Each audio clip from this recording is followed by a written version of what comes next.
Hi everyone, this is Cloud Dragon FinOps podcast episode number 3, in which I'm going to show you how you could easily identify low-hanging fruits for the AWS cost savings. Low-hanging fruit is something that gives you big savings, it's easy to implement, and it carries low risk to production. The first step you need to execute is to set up cost and usage reports.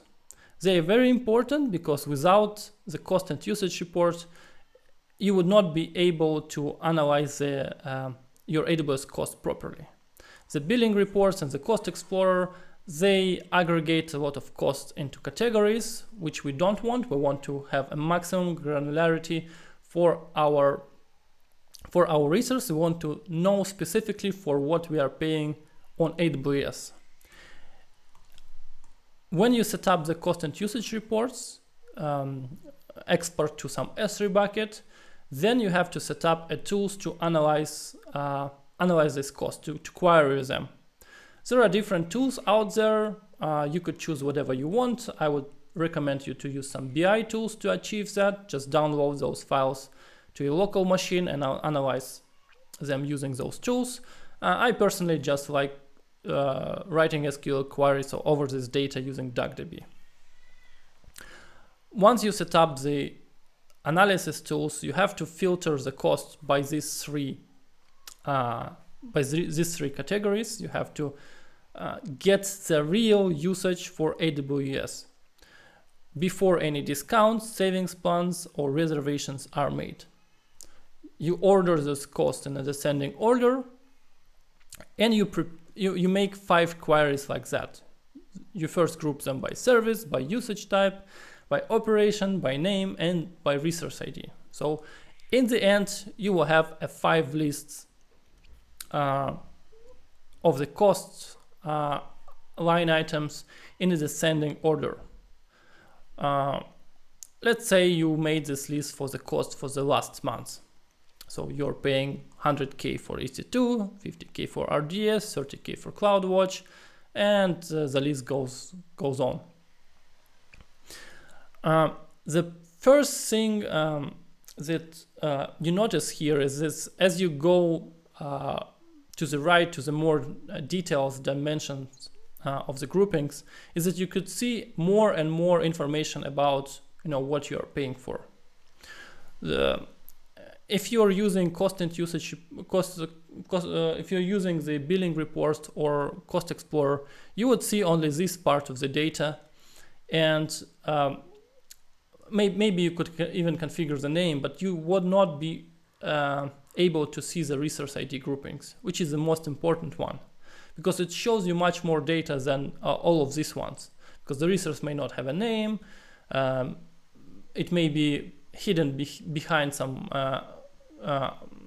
aggregations. So for example, CloudWatch log ingestion contains huge amount of log groups, and you don't really know which log group costs you all the money. You have to actually go and see the metrics and so on. You can't just get the cost, but here you could get the cost for the specific log group you're paying for. So you should start analyzing your low-hanging fruits from this list first, and then you go to the next one on the left, and then next one on the left.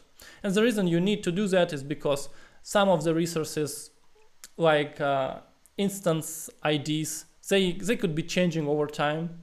So you could recreate an instance with the same name, but it would be a different ID. So those costs would be not helpful here, but you want to analyze them, for example, by name. Some services doesn't have a name or resource ID, for example, traffic or some other resources. You have to analyze them on the usage type level, for example. For example, API requests are such kind of categories. They are charged here, but they don't have a name or resource ID. You're just charged for the API requests. So that's why you analyze it from here, because the resource ID analysis is the best one. And then you go to the left one once you finish with this list. You just have to analyze the first 50-100 items. Going down, it's once you reach some costs which you don't think are big, you could just stop here. For every item in this list, you have to answer a question. Does the price of this service justifies its business value? Or you could rephrase the question and say, could we save some money on that? You know, it's kind of the same question. It's just the second question has an assumption of we have to do something about this. So once you answer this question, you could see, you know, if we need to keep this resource or we have to do something about this resource. Maybe we could find some alternatives. So to answer this question, you have to answer all of these questions, because all these questions help you.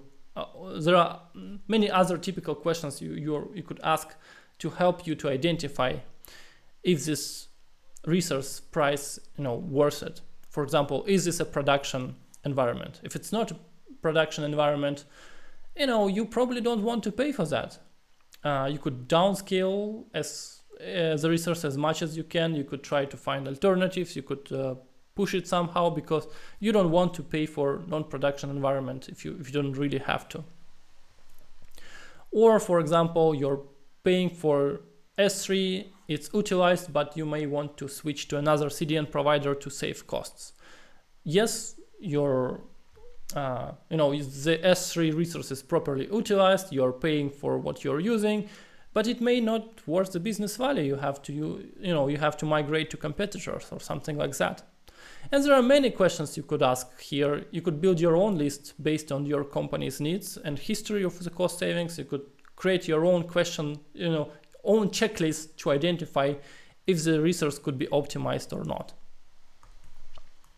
Here's an example how I'm doing that. I would say on a quarterly basis, something like that.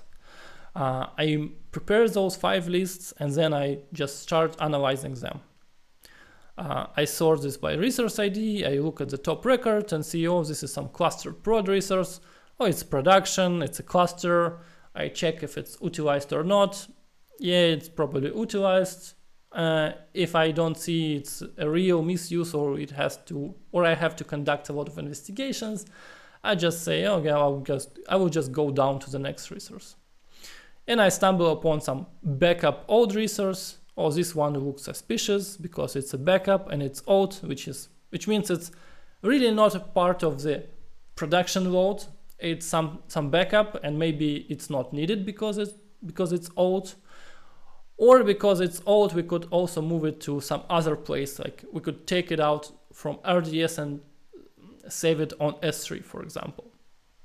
So once I see something suspicious like this, I start investigation. I just go and see if this resource is used, how old it is, if it's production or not, and so on and so on. So I ask a lot of questions related to this resource to identify its business value. And once I confirm that this is not needed or this could be optimized, you know, I could go forward with executing the cost saving by asking people and owners of this resource to do something about that. Then I go down the list and I see something like this. I know this is not uncommon to see some resources that you just see, and this is a test resource. It have a test in its name, and you should just delete it. It's pretty obvious when you look at here, but it's not obvious when you look at this resource here. Like here you see, oh, well, no, we probably pay for logs, we need them, but it may be just test WTF resource. So once I see that, I identify that it's not needed and I ask people to delete it, for example. This combination of the fine-grained details and this descending order is what makes this tool powerful. Because as you remember, low-hanging fruit is something that has a big savings, easy to implement, and carries low risks. And when we sort this list in descending order, we already get the big savings first. So we are not analyzing any resources that cost just a bit. We are only spending our expensive, valuable time on something that is expensive. And we just spend like our time on 50 top expensive resources. and maybe we don't need to analyze anything else at all. So we are kind of using Pareto rule here, where we're doing like 80% of the work by spending 20% of the effort. Also, because we group this by resource ID, all these resources are specific, which means if we want to downscale one instance, it's very easy to do that. I could go to developers and say, hey guys, maybe we should downscale this instance. And they could take a look at it, analyze it, and downscale it. And they could do it under control. Compare this to downscaling the whole EC2 fleet across the company. Like we're coming, there are a lot of tools that analyze EC2 utilization and tell you, oh, you should downscale 100 instances in your AWS account. And this is really not practical because, it's a lot of work and the savings are not that great. And there is a lot of risk associated with that because there are 100 instances. There would be 1 or 2 instances which shouldn't be downscaled, and you could get production, you could get problems on production due to that. So when you have just one instance, it's very easy to implement. You just downscale one instance, and there are low risks associated with that because you have more control of what you're changing, because you're changing just one small instance, and the risk of this cost-saving initiative is pretty low. So this combination of the resource ID and descending order is very important. Another thing that is really important is that you have to have someone with proper technical expertise to conduct this exercise. Because you have to conduct this mini investigation of the resource, and you have to identify if the resource is utilized, who is responsible for it, what is this resource is about, could you save money by using something else, etc., etc. So you have to technically analyze the solution of this resource. Do we need it or not? This is kind of more a technical question. That's why you have to have someone who is technically able to answer this question. He has an access to all these accounts. He could go and look at those costs, at those resources, and etc. You have to have someone who is familiar with the business in terms of how it operates, what are typical AWS cost usage patterns and what are not typical cost and usage patterns. You have to have someone who is familiar with the technological stack. He could identify what is front end, what is back end, what is storage, what is backups, etc., etc. What is the database? He could get a glimpse of how it should look. He should have a feeling. This is how the services should look. We should pay this much for EC2, we should pay this much for RDS, stuff like that. So when he sees that there is an imbalance between the usage patterns, he could start the investigations. So there are many questions that have to be answered for each resource, and there is a lot of investigations that you have to do. So you want to make sure that there is that either the person conducting this exercise has an technical expertise, or you have to make sure that you have this technical expert right near you, so you could ask him questions directly and do the pair exercise with him. Wrapping this up, if you want to save a lot of money just by spending a few days, by doing cost savings for the low-hanging fruits, you just have to download the fine-grained reports for the cost and usage. You have to download the cost and usage reports. You have to go through the lists and items and ask the proper questions. And you have to always target specific resources when you do the cost saving. Don't ask your developers to save money on downscaling 100 instances. Just do 5 instances at the time, and in a year you will save much more than if you would just ask them to downscale everything. And of course you have to have someone with technical expertise to conduct this exercise, because this person has to analyze this solution from a technical standpoint, and he also has to talk with tech, developers and tech people, and they should be able to communicate on the same language. If you don't want to conduct this exercise yourself, you don't have time, you don't have resources, maybe you don't have technical expertise to do that. You maybe have them, but you don't want to dedicate your technical experts to just sitting and doing cost savings. You could reach out to me, and we could conduct an investigation for your AWS cost. We will do exactly what I showed right here. We will configure cost and usage reports. We will make queries that will get the list of this cost in a certain way, and sorted in descending order. We will take a look at the costs, find the most suspicious ones, and make a mini investigations. And I'm pretty sure if your AWS bill is pretty, if you're paying a lot of money on AWS, there is always a place for some AWS misuse. I'm sure we would be able to find something, and it doesn't take too much time. As you saw, we just have to go through this list. You could do it in a day or two, and the amount of savings you could achieve through this exercise is tremendous, because you don't spend too much time on that.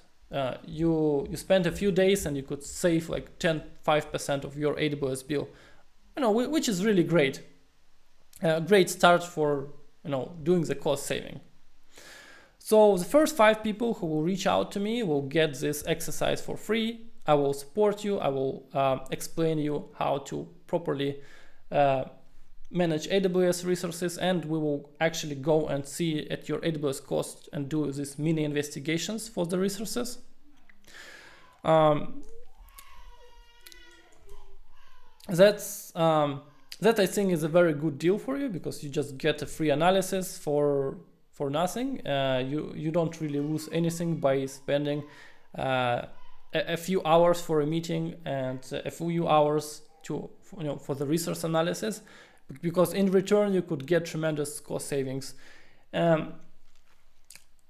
I already conducted this exercise on multiple accounts in multiple companies, and every time I looked at something, there were some crazy test WTF resources that companies were paying for years and years, and without realizing that they are paying for something that they shouldn't pay at all.